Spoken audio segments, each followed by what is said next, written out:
बिस्मिल्लाहिर्रहमानिर्रहीम। अस्सलाम वालेकुम डियर स्टूडेंट्स। आज का जो हमारा टॉपिक है वो है सेल्स। तो जो सेल्स हैं ये बहुत इम्पोर्टेंट है अकाउंटिंग में।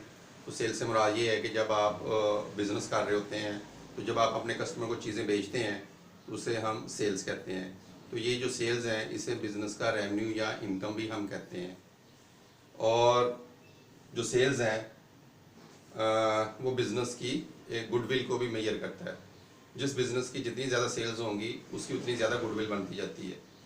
तो गुडविल आगे जाके हम पढ़ेंगे गुडविल होती क्या है। तो यानी उसकी बिज़नेस की साख। तो डियर स्टूडेंट्स, सेल जो है जितनी आपकी ज़्यादा होंगी तो आपका प्रॉफिट भी उतना ज़्यादा होता जाएगा बिज़नेस में। तो सेल जो है वो दो तरह की होती है, एक होती है कैश सेल्स और एक होती है क्रेडिट सेल्स। कैश सेल जो है जब आप करते हैं तो आपने चीज़ें बेची और फौरी तौर पे आपको जो है वो पैसे मिल जाते हैं। सपोज़ आपने 1 लाख रुपए की चीज़ें बेची हैं तो 1 लाख रुपया इमीडिएटली आपको मिल गया। उधर से आपने चीज़ों की डिलीवरी की और उधर से साथ ही आपको पैसे मिल गए। तो इसकी जो अकाउंटिंग में एंट्री होगी, क्योंकि कैश हमारा एसेट्स है वो इंक्रीज़ कर रहा है तो कैश को हम डेबिट कर देंगे, और सेल्स क्योंकि हमारी इनकम है, रेवेन्यू है, ये भी इंक्रीज़ कर रही तो इसको हम क्रेडिट कर देंगे। तो कैश अकाउंट को हम डेबिट करेंगे और सेल्स अकाउंट को हम क्रेडिट करेंगे 1 लाख के लिए। तो दूसरे नंबर पर है जी क्रेडिट सेल्स। क्रेडिट सेल्स से मुराद ये है कि जब आपने चीज़ें बेच रहे हैं तो वो अभी जो जिसको आपने कस्टमर को चीज़ें बेची उसके पास पैसे नहीं है, लेकिन वो आपको कहता है कि मैं पैसे जो हैं आपको 1 महीने बाद अदा कर दूंगा। तो आप उस पर एग्री हो जाते हैं, आपको उसको 1 लाख रुपए की सपोज चीज़ें भेज देते हैं। तो इसका मतलब ये है कि फौरी तौर पे आपको कैश नहीं मिला, तो ये जो है ये आपने उसको उधार की बुनियाद पे चीज़ें बेची हैं। तो जब आप उधार की बुनियाद पे उसको चीज़ें बेच रहे हैं तो बिजनेस के अंदर एक चीज़ जनरेट हो जाएगी आपकी, वो है डेटर्स।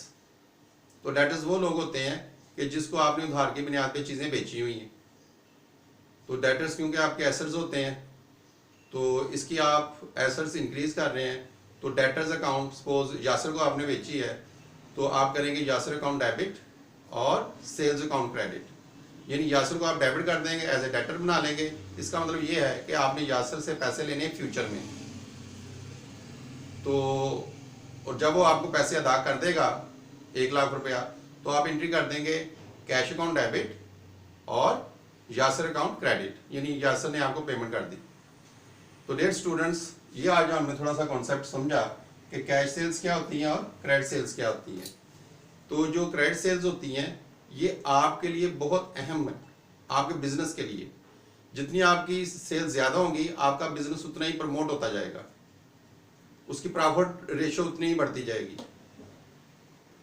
और जितनी ज़्यादा आपकी सेल्स होंगी उतनी ही आपकी बिजनेस की गुडविल भी बनती जाएगी।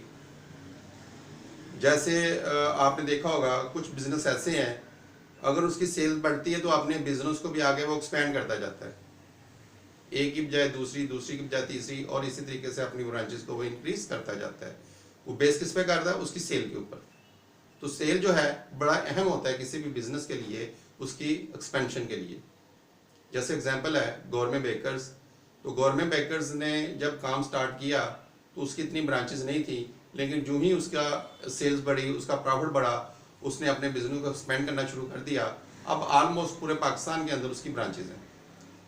तो जो सेल्स हैं वो जो हम चीज़ें बेचते हैं कस्टमर को, उसमें हमने अपना प्रॉफिट रखा होता है।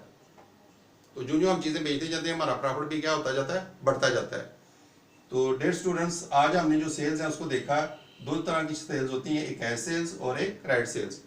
आई होप कि आपको इसकी समझ आ गई होगी। अगर आपको इसके अलावा भी कुछ चीज़ें पूछनी है तो इनबॉक्स में हम इन्फॉर्म करें, और काइंडली जो है जो हमारा जो चैनल है उसको आप लाजमी सब्सक्राइब करें। Thank you very much. अल्लाह हाफिज़।